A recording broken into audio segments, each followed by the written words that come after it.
Lucy takes the long way home. Hey everyone, so today I'm bringing you my nature mask of nature. I don't really know how to call it. And I'm bringing you the tutorial for that one. So first we're gonna start off with outlining the shape of our mask. So this is just about the base, how I built up the basement of the mask with the latex and stuff. So everything piled on top of it, like the whole moss and all the green stuff is going to last on it. So I'm first going to cover up my eyebrows. You will see, by the way, in that tutorial, how I lost my eyebrows actually. So that technique has worked for me so often, but it didn't work today. So, however, you will see it in a bit.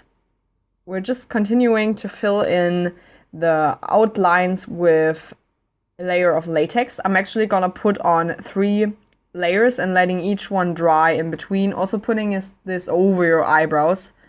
If you would have protected them better than I did, then this wouldn't have happened to you, so don't worry. Then I'm mixing up some latex paste. That means I'm taking some latex paste. That means I'm taking some powder and I'm just mixing this into the latex so it gets a thicker consistency. This will build up a more stable base and also a thicker base for our mask. And I'm just piling this on to the latex we've already placed there. And I'm also scraping this over my eyebrows again. Probably shouldn't have done all this without protecting my eyebrows properly, but I did anyways. So learn from my mistakes. I again want to address this. I used 3 layers of liquid latex and 2 layers of latex paste, letting each layer dry in between. This is very important to get a smooth finish. And then I also went over the latex paste with some regular liquid latex on my fingers to smooth it out. Once that was all dry, I powdered the latex, and that is the dramatic bit where you see me losing my eyebrows. Obviously, I first removed everything else. I always powdered underneath the mask to prevent the latex from sticking to itself. You see, or you don't actually see so well, but once I get close to my eyebrows, I start being really, really careful. Actually, I'm being really careful all along, but then I start noticing that I fucked up real bad and I can't save my eyebrows. So it takes me a little bit to realize that. So I'm first pulling off everything else. I would recommend you doing the same because the eyebrows, you should literally be the most careful when pulling this off. And that was actually the part where I ripped my eyebrows off. So I decided not to show you the whole dramatic scene, but you can see now that I'm really struggling to get the mask off. And right now you can see some pictures of how my eyebrows looked afterwards. So you can imagine it was pretty painful. So don't make the same mistakes. Okay, but anyways, moving on. You need some latex, you need a spatula, you need a sponge, and you need your mask. And then you need also some acrylic paint. So I start off with, you want to mix a brown color, by the way. So I'm starting off with a reddish base. So your latex starts getting a more rose color, and then I'm putting in some green, which is the complementary color of red.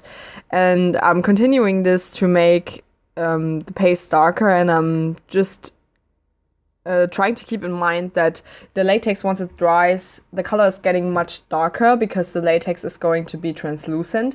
So you want to keep that in mind, but you want to build up the color, mixing red and green in different tones if you wish. This is to have a nice even base for the mask. So everything you put on top of it, like the moss and everything, will tie in nice and seamless with the mask, even if you do not cover every single inch of the latex. Once I've mixed the color in properly, I put on the color onto my mask. I'm first applying this with a spatula, but I noticed that this didn't really work, so I was using a sponge then, and I'm just coloring the latex. This will also give the mask further stability because it's another additional layer of latex that you put on the mask.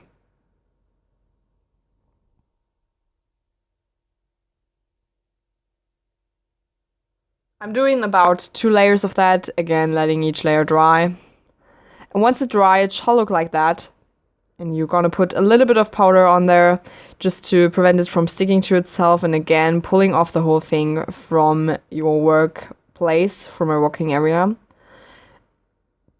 You will see that you need to try on your mask, see if it fits your face still, and if it does, then you've done everything right. If not, then you messed something up.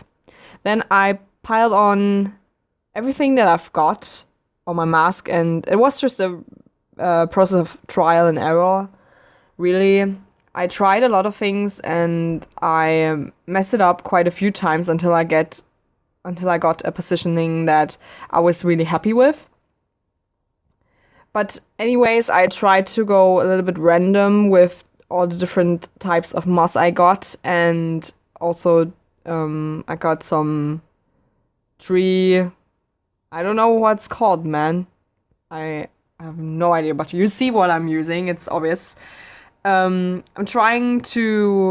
also got some leaves, as you can see. I'm trying to place it all in a very random way. So there is, and I'm also using the dark colored latex as a glue. And that worked pretty well since the latex was a little bit thicker because of the acrylics, and it was sticking very fast and also very good. And my latex mask is laying next to me right now, and it still lasts. There's nothing falling off. Okay, so you gotta make it however you want it. You can see me here mixing some latex and then just using the regular thin latex. Didn't quite stick as well, but you know, gotta work with what you got. So if you haven't got any more mixed up latex, you can help yourself out with that.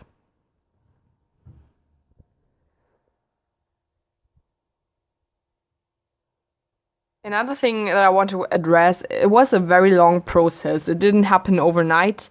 It took me one whole day to, have the mask done, and then another whole day to paint it and to glue all the stuff on. And then I let this dry, and then the next day I did, I put it on my face with all the other stuff. So the mask was finished, it was dry, and I pulled it off of the worksheet, the paper, obviously, and powdered both sides again, and then we can finally start putting the stuff on our face. So you can see me bald with no eyebrows, I know. Yeah, and then I tried on the mask. I first thought that it looked very bulky and didn't quite like it as much, although I think the positioning of the stuff that I put on it was really good. Then I decided to put on some eye makeup, so I'm started off with a khaki green base. Then I put on some shimmery green eyeshadow at the outer and inner corner, creating like a halo look, but I ended up just covering the whole lid. Also pulling the color down onto the lower lash line. I decided that it wasn't really about the eye makeup with this look.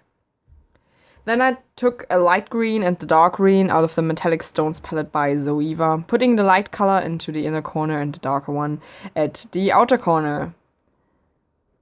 And also putting some of the lighter shade in the middle of the lid. I didn't quite blend this as much, but it ended up looking quite well. And then I also tried on the mask in between. Now I created some liner with a brown gel liner. And also I took some water-based paints in yellow, and I created a flick into the inner corner, and I've also flicked out the lower lash line. I'm sorry that I'm so out of focus, but you know.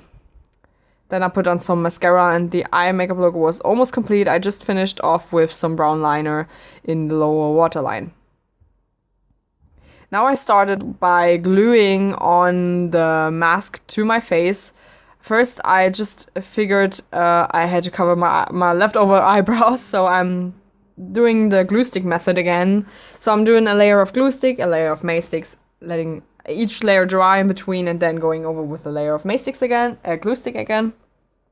Then when that's all dry, you can continue putting on latex onto your mask and then also onto your face. And also then when it starts getting tacky, you can put on your mask. Putting on some foundation in the areas that are shown, and then starting to figure out where I want to place the rest of my, natural things I wanted to place onto my face and forehead and everything. So on my hair, on the basement, I put some Vaseline just to protect my hair from latex. And everything you see here I put on with latex too. So I skipped forward, and you now see me doing some contouring and some all over messing up the texture of my skin with some contouring stick.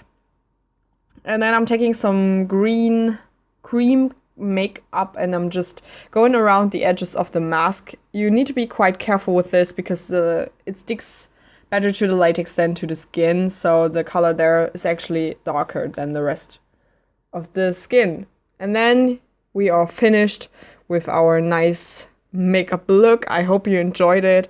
Of course, it has a deeper meaning, but I wrote something about it on my Facebook page. And the video was just too long to go in depth about this, so I recommend you go and checking out my Facebook. And I hope to see you guys in the next video. I hope you enjoyed it and it was something different. Goodbye.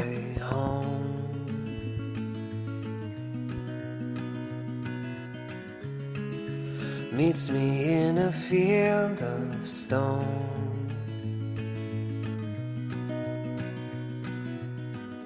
She says I don't know how I'm supposed to feel.